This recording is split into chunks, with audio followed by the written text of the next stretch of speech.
এবারের বন্যায় সুরমা নদীতে এই প্রথম আমি আজকে দেখছি একটি গরু ভেসে যাচ্ছে। আর পানি তো একেবারে ঘাট ছুঁই ছুঁই, আর একটু উঠলেই সব ডুবে যাবে।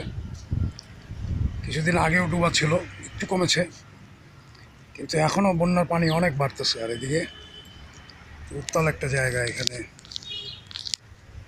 পানি ঘোরাফেরা করে খুব।